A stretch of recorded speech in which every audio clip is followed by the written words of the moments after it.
After saving a lion cub, a man is surrounded by the pride. And what they do is shocking. The murky waters of the Mara River surged around David Thompson's torso as he battled the current.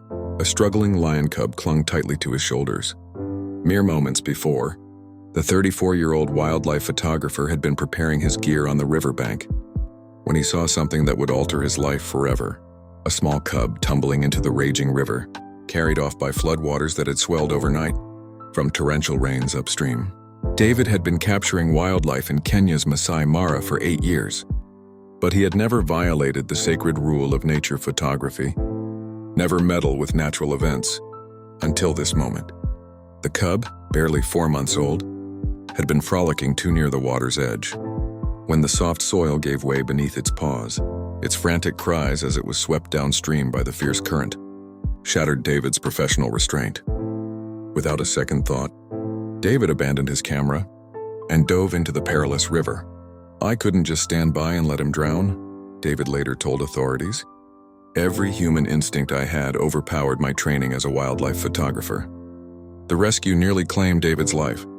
The Mara River during flood season is deadly, teeming with hidden obstacles and erratic currents that have taken countless animals and several humans over the years. As David struggled to reach the floundering cub, a submerged branch struck his left shoulder, nearly rendering him unconscious. Only his resolve to save the young lion kept him focused.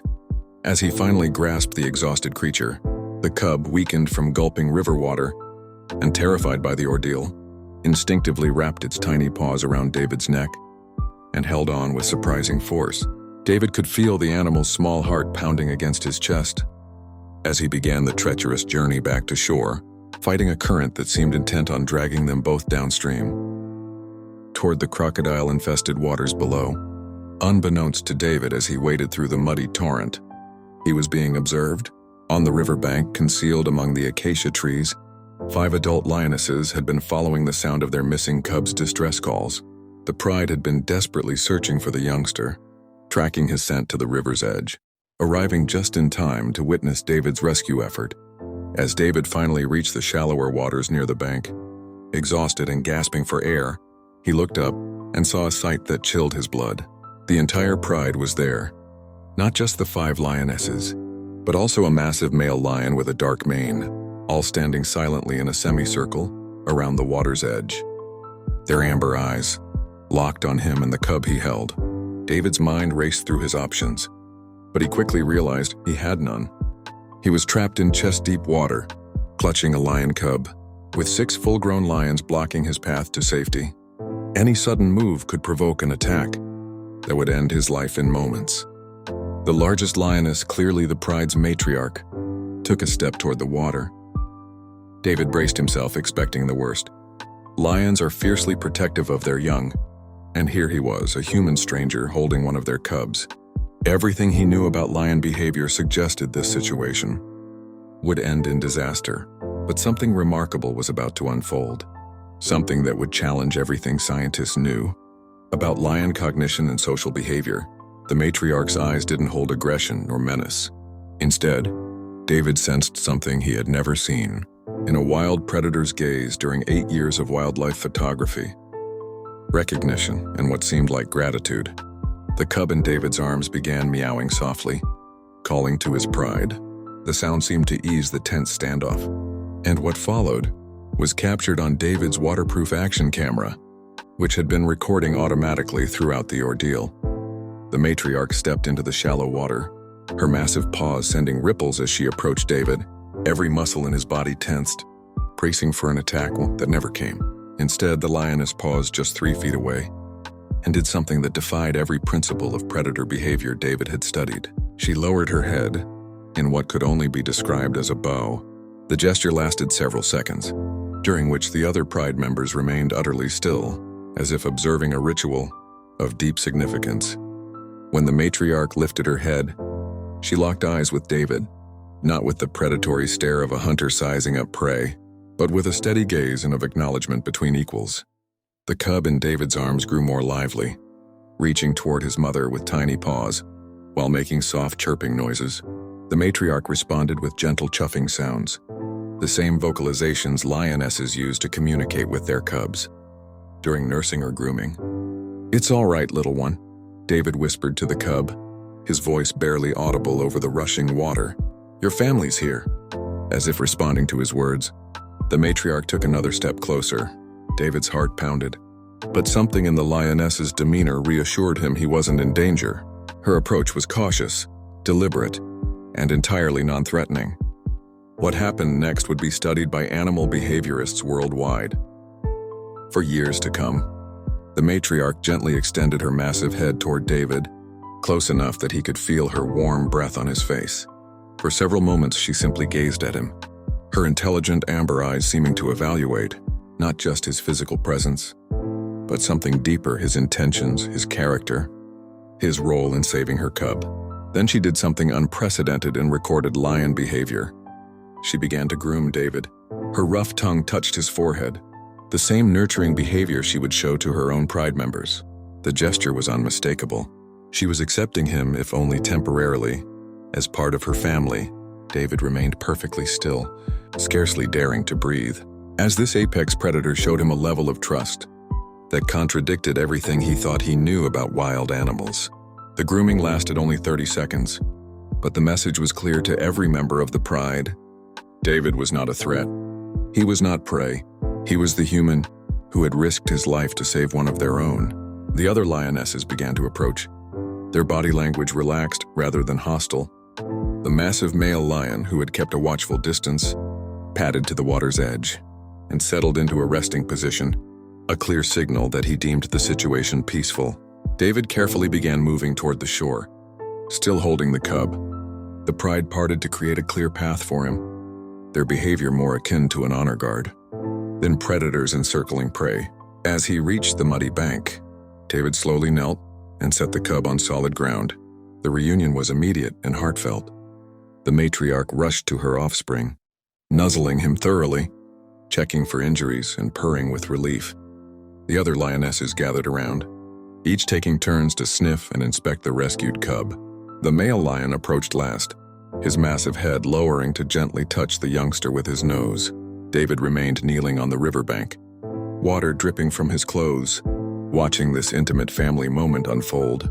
He should have been terrified, surrounded by 6 of Africa's most formidable predators. Instead, he felt privileged to witness something few humans had ever seen: the genuine emotional bonds within a lion pride. Dr. Sarah Mbeki, a wildlife biologist who later reviewed David's footage, was astounded by what she saw.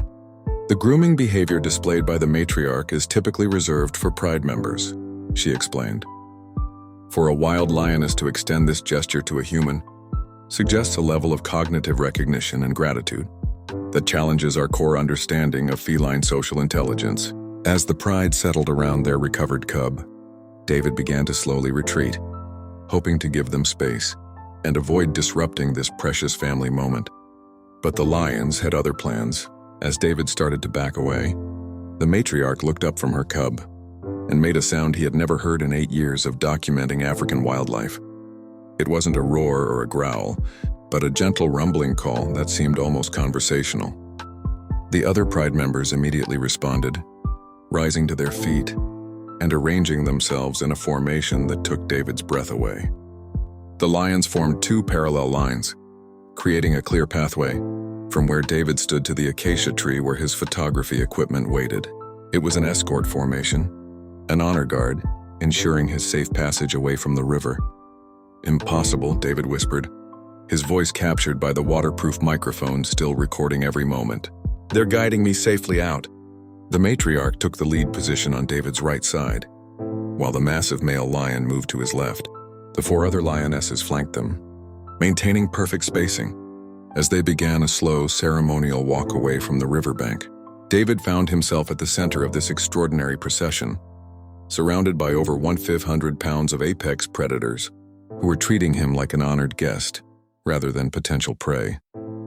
The rescued cub, now strong enough to walk, trotted alongside his mother, occasionally glancing up at David with what seemed like curiosity rather than fear. Every few steps, the youngster would brush against David's leg, a gesture of familiarity that left him speechless. As they reached David's equipment, The pride came to a halt. The matriarch approached David one final time, her massive head tilting slightly as she studied his face. Then, in a gesture that would be replayed millions of times on social media, she gently pressed her forehead against his. The same greeting behavior lions use with trusted pride members. "Thank you," David whispered, unconcerned whether the lions could understand his words. "Thank you for trusting me." The matriarch stepped back and emitted a soft chuff, a sound of contentment and farewell. One by one, each member of the pride approached David, briefly touching him with their noses or rubbing against his legs. Even the massive male lion participated, gently nudging David's shoulder with his enormous head before moving away. The rescued cub was the last to bid farewell. The youngster sat directly in front of David, tilted his tiny head upward, and let out a small mew. That sounded remarkably like a thank you.